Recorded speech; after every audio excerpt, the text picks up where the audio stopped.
remember binigyan ko siyang, taning 'no, not taning, ng, parang palugit actually, na magsalita siya hanggang December 31 na lang kako sa nangyayari na pagtatraydor ng kapatid mo, pagtatraydor ni Lisa Smugs dito sa Taong Bayan at ni Tambaluslos.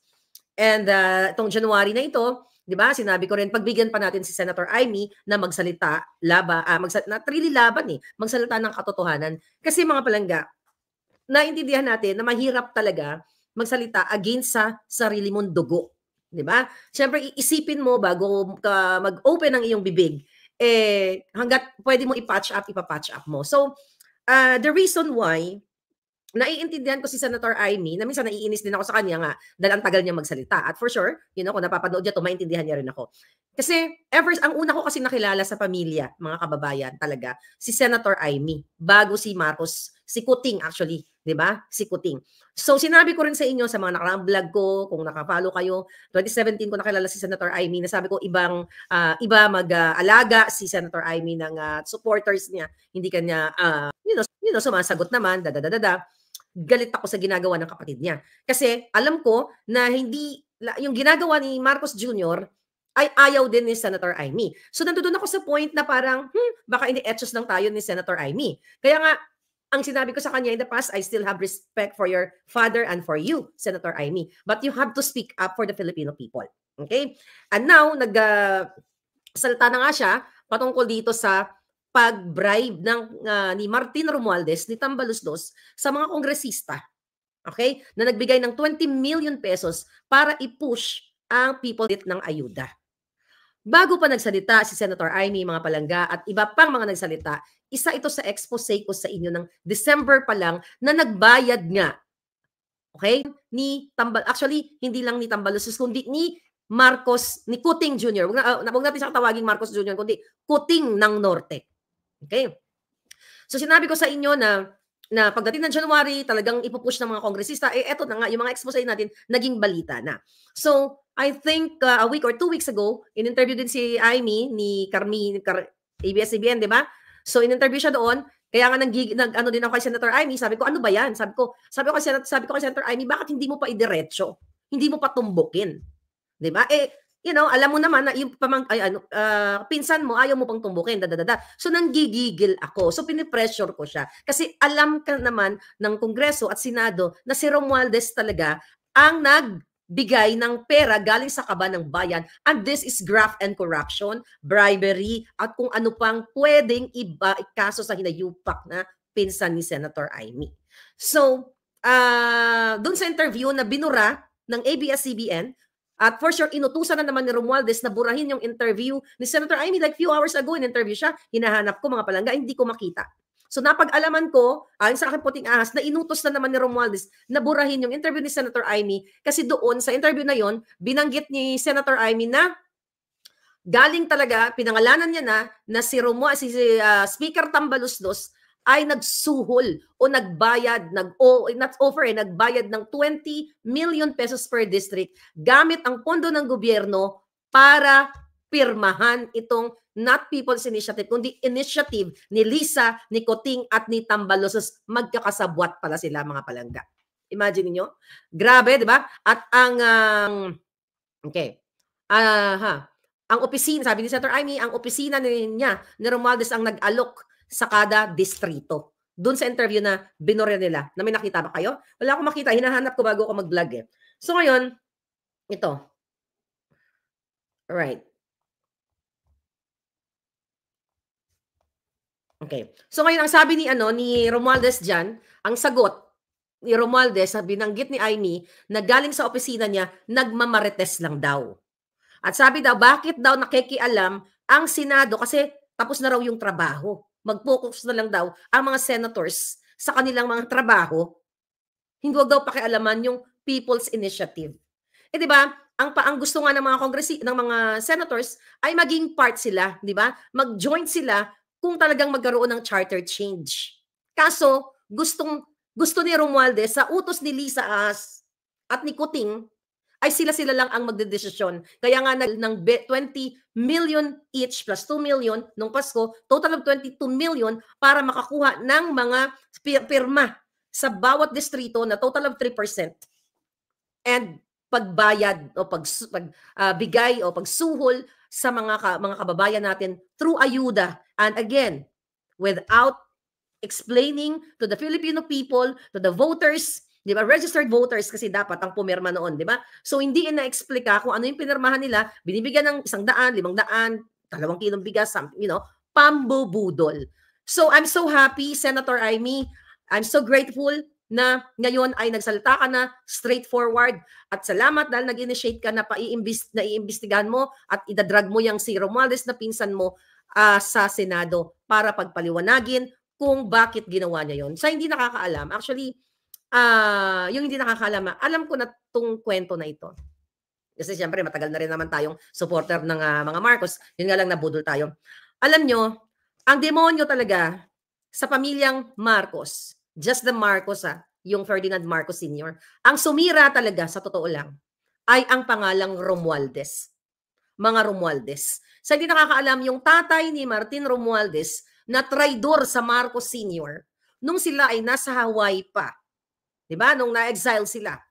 Dahil ang sabi, naulinigan ko lang, mga palangga, na si Marcos Sr. ay galit na galit sa tatay ni Tambaluslos, ni Martin Romualdez, na si Kokoy, dahil si Kokoy ang nagpahamak sa kay Pangulong Marcos Sr. Yun yung naulinigan ko. Kaya hindi yan pinapapasok na banyan sa bahay ni Marcos Sr. yang pamilya ni Romualdez, at alam ni Senator Amy yan, hindi yan pinapapasok, kapatid ni Imelda, yes, sabi ni Jory Severino, batang kapatid, hindi yan pinapapasok ang tatay ni Tambaluslos sa bahay ng Marcos Sr. sa Hawaii nung siya ay kasalukuyang nagkakasakit, mga palangga, dahil nga sa ginagawang pagsira o pagiging anay sa pangalang Marcos Sr. At ito din, okay? Naulinigan ko din, mga palangga. Ito mga mga information na dinala ko din, na ngayon ko lang ilalabas yung iba. Si Kuting Jr., talagang si Kuting Jr. na akala mo si Bongbong Kuting, okay? Na pulboronic, mga palangga. Hindi naman talaga dapat maging presidente yan. Alam niyo kung bakit? Ito lang kasi si Senator I believe ang intensyon ni Amy this time, naniniwala ako, na talagang not only to redeem the name of the Marcos, pero i-redeem sa pamamagitan ng paggawa ng mabuti. Ngayon, mga palangga, nung time na si Marcos, okay, bago siya namatay, di ba? Si Kuting talagang walang silbing anak. Walang kwentang anak dahil dying na yung tatay niya, ay hindi siya mahagilap, hindi siya mahanap. Yan ang totoo. Hindi siya, kaya naman hindi mapigil ni Senator Amy na bigay siguro ang script doon kaya Direk Daryl, doon sa movie, na Made in Malacanang, na si Kuting talaga ay party-party. Totoo talaga yun, mga palangga. Ayon sa aking naulinigan, dahil dying na yung tatay niya, nagpa-party pa rin si Marcos. Ay si Lisa Ahas Araneta, at siya nga si Kuting, at itong si Romualdez, at ngayon tinatraidor pa rin. Senator Amy, ilang beses ka na ba tinraidor ng mga Romualdez? But, pamilya mo pa rin. Dahil ang nanay mo is Romualdez. And I'm, sad yun. Kaya naiintindihan kita kung bakit ang tagal mong boljakin. Sinabi ko nga sa inyo, mga palangga, Agosto pa lang, before ako nagsalita, I messaged Senator Amy, na sabi ko, ano ang nangyayari dito sa gobyerno ng kapatid mo? Bakit si Ahas, si Lisa, ganito, ganyan, ganyan. So naniniwala ako sa kanya noon, na sinasabi niya, Maharlika, wala akong power. Nakita niyo, wala talaga siyang power. And even yung mga resource, yung helicopter, di ba, yung chopper, remember that? May mga pagkakataon na gustong hiramin, kung tama yung recollection ko, ni Senator Amy, gusto niyang mag-official na gumamit ng chopper, helicopter na gagamitin sa kanyang charity somewhere, sa mga probinsya, hinarang ni Liza Araneta Smugs. So ngayon, mga palangga, kaya nga sabi ko kay Senator Amy dito sa vlog na ito, sabi ko sa kanya, kailangan mong magsalita kung ayaw mo madamay dito. At ngayon, today is the day na nagsalita siya at talagang pinangalanan niya na ang kanyang ang pinsan niyang mandorobo na si Tambaluslos. At ang sagot na ni Tambaluslos doon, sabi niya, I'd like her to prove it.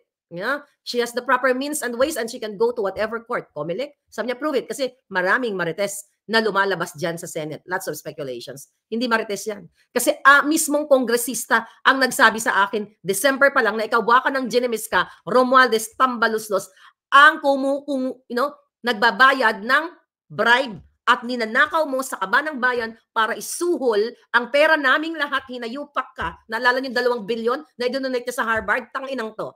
Remember that? Isa pa yon. Pero, nire-remind ko lang sa inyo. So ngayon, mga palangga, matinding matinding laban ito. And I hope matapos na to, Senator Amy. So, may text messages, message lang pala, isa lang, na galing mismo kay Senator Amy. Okay? Na sinasabi niya, mga palangga, ilalabas ko na to, for sure, hindi niya pa naririnig sa iba. Ito ang message. Right? Yesterday, nagpatawag si Kuting ng meeting, di ba? Sa Congress and Congressista and Senate and Senators. Okay? Taliwas na sinasabi ni Kuting, okay? Ni BBM Kuting, Pulboronic Kuting, na siya ay hindi niya kinukundina niya yung ginagawa ng Congress dito sa People's Initiative. Di ba may ganun siya drama? Ang totoo pala, mga palangga, kahapon nung nag-meeting ang Kongreso at Senado, nandoon na nga si Tambaloslos kasama na ni Kuting, tapos pumunta sila Senator Amy doon at napaka-dismayados siya at ang ibang mga senador kasi the intention pala nitong People's Initiative na hindi People's Initiative kundi initiative ni Kuting, ni Lisa at ni Tambaloslos, mga palangga. Ito ang eksaktong message ni Senator Amy. Anong sasabihin sa prayer Saturday, sa prayer rally? I don't know kung ano ibig sabihin nito. But itong pangalawang linya, sabi niya, traumatic yung meeting kay BBM kanina. Kunwari, wala siyang alam. Okay? Galing to sa text message si Senator Amy. Kunyari daw, walang alam yung kapatid niya sa People's Initiative. Yun pala, todo-todo niyang sinuportahan ang PI o People's Initiative o Jutang Inang Initiative, okay, para magkaroon ng 2 times 5-year terms siya.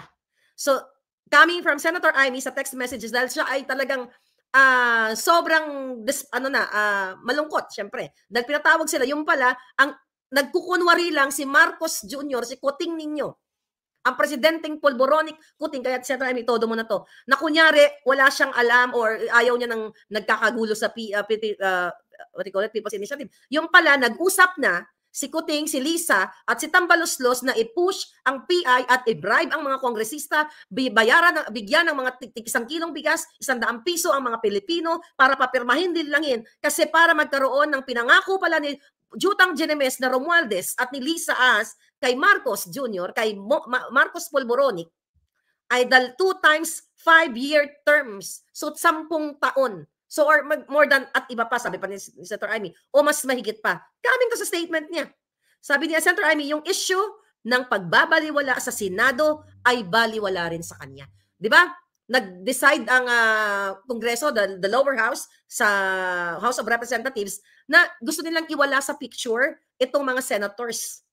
Kasi gusto nila, yun nga, through People's Initiative. Yung pala, kasabwat dito si Kuting.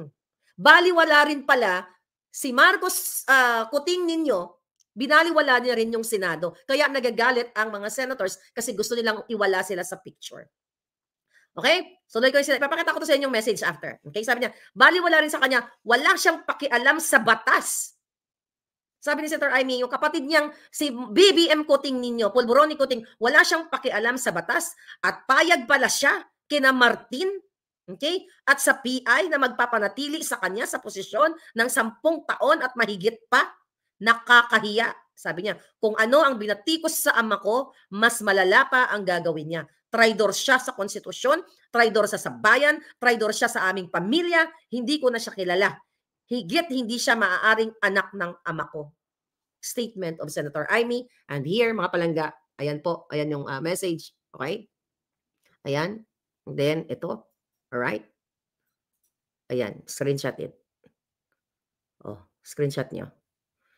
So, ano ngayon? Ano ngayon gagawin natin?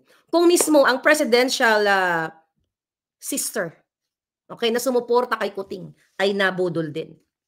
Kung mismo si Senator Amy ay nagsabi na traidor sa konstitusyon ng kanyang kapatid, traidor sa pamilya, traidor sa taong bayan, ano pa ang gagawin nyo dyan sa Pilipinas kung mismo na ang kapatid niya ang naka-witness sa pagiging traidor niya?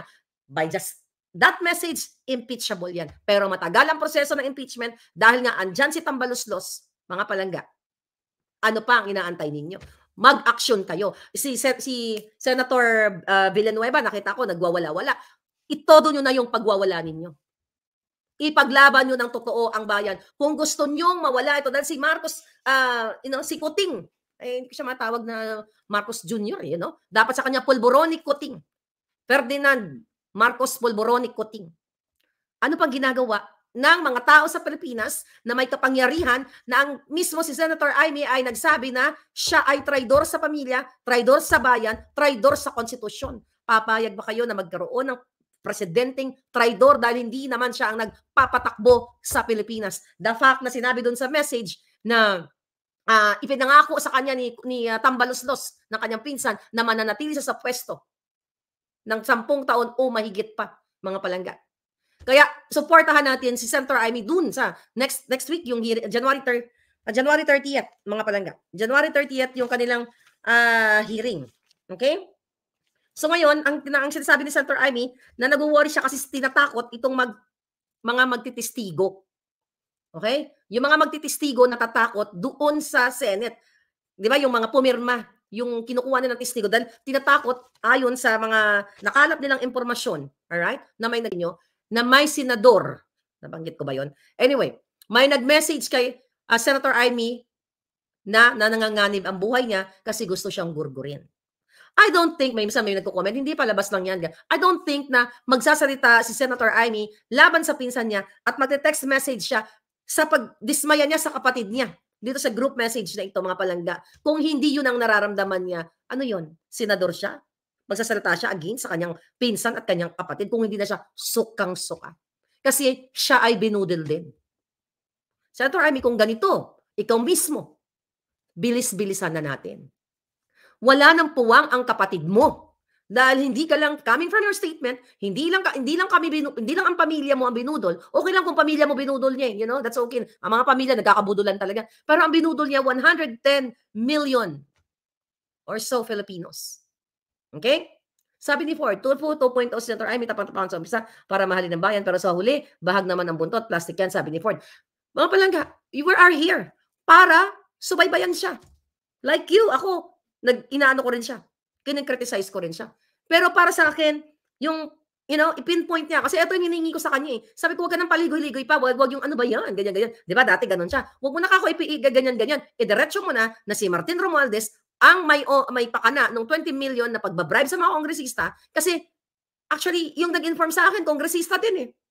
Di ba sinabi ko sa inyo to dalawang kongresista ang nag-inform. Dahil mismo, si Senator resign Tambaloslos now na. Okay? Sa TV mo basahin, that's good. Sabi ganon. Sabi ni Palangga, sa TV mo, isabihin yan. Okay, yan. Another challenge natin sa kanya. Okay? Yan, Senator Amy, china-challenge ka ng mga taong bayan, wag lang daw sa text. Sabihin mo yan sa interview mo. Okay? Sabi mo sa interview mo, dito sa statement mo na traidor, taksil ang kapatid mo sa konstitusyon, sa bayan at sa pamilya. That's good, Palangga. That's why we are here. Diba? Hindi naman tayo basta-basta na nagpapaniwala. Di ba? Although ito magandang step na ito, dahil ngayon, mga palangga, yung interview niya actually binura eh. Gusto ko sanang panoorin. So, and another thing, nagsalita pa si Senator Amy, patungkol nga din dito sa loto na pinaimbestigahan niya. And I hope hindi pa imbestigahan, na isuspend din na itong loto na ito. Kasi alam ni Senator Amy na ang author ng lahat ng ito ay si Lisa. Okay? Si Lisa Araneta. Na alam din ni Senator Amy na even nung nagliligawan pa lang si Kuting at si Ahas, ay sukang-suka siya kay Ahas. At even yung nanay niya, si former First Lady Imelda, sukang-suka din kay Ahas. Imagine nyo, nag-ampon kayo ng mga ahas. Ano, tignan nyo nangyari, nadamay ang taong bayan. And it's your duty, Senator Amy, para sa taong bayan, na itodo mo na ito. Sana hindi lang makakalimutan ng taong bayan na, minsan si Senator Amy ay nagsalita na sinasabi niya, traidor, yung kanyang kapatid at ang kanyang pinsan ay traidor. Hindi lang dapat nagtatapos, yung dapat silang parusahan. Dapat silang makulong. Hindi lang pwedeng hanggang ganun lang. Okay? Cora MacCarver. Thank you, Palangga. Sabihin niya ni Senator Amy Marcos. Yeah. So, ako, sa ngayon, duty, honor, country, sabi ni Rinaldo, ako, natutuwa ako sa kanya. Kasi di ba hindi niya mabanggit si Romualdez? And we totally understand. Family sila. Blood is thicker than water, sabi nga. Pero now, all out na siya. I hope talagang all out. Talagang she's speaking up like me, like you. And sana tuloy-tuloy na. Kasi, sabi ko nga dito pa ulit-ulit ko, kasi kung hindi magsasalita si Senator Amy, kasabay siya sa paglubog sa Kumunoy ng ginagawa ng kapatid niyang traidor. The Cooking Dad file an impeachment ni Amy. Madami siyang alam. Hanggat hindi siya nagpa-file ng impeachment, binubudo lang tayo ni Senator Amy. Ayan, from The Cooking Dad. Yes, for sure nababasa tayo palangga. Kaya nga, pinaparating natin sa kanya. O yan, Senator Amy, mag-file ka daw ng impeachment. O kung ano yung, at least man lang. Or ako, gusto ko yung mabilis na bonggang-bongga. Tapusin na natin to. Magsimula sa loto, dito sa, alam nyo, kanina, binalikan ko yung archives ko sa mga video ko. Simula pala ako talagang bonggang-bongga na nagsalita tungkol sa ahas. August talaga. Later on siguro sa mga susunod kong vlog, papakita ko sa inyo yung video na yon ng August of 2022. Talagang nagsasalita na ako tungkol dito sa ahasan sa loob ng Malacanang. Ayan. So ngayon, Senator Amy, di ba, kasi ako naniniwala ako na grateful ka sa mga Duterte dahil pagpapalibing sa iyo, sa iyong ama, and yung suporta nila sa iyo. But syempre, kami mas magiging grateful ang taong bayan kung hindi lang ikaw magkakaroon ng parang magiging grateful dun sa mga Duterte, kundi maging grateful ka sa amin, sa taong bayan, by doing the right thing. Kailangan na naming mawala na yung kapatid mo. Hindi na siya pwedeng manatili dyan. Kung coming mismo from you, Senator Amy, na traidor ang iyong kapatid. At gustong manatili pa. Dahil sa People's Initiative na sinusulong nila, gustong manatili. Di ba? Ayaw mo manatili yung kapatid mo kasi nga, ang sabi mo na, yun ang ibinato sa iyong ama, kaya ayaw mo nang, mangyari yun, na mag-stay in power for, more duty, duty bound ka sa taong bayan. Na, yung text message mo within the group, ay magiging magkaroon ng aksyon. And good, syempre mga palangga, hindi naman pwedeng, you have to understand. Alangan nan pupunta si Senator Amy sa Malacanang, bubuhatin niya yung kapatid niya, karay-karayin niya. Hindi naman ganun. So, intindihin natin siya. At syempre, babantayan natin siya mga palangga. At ako,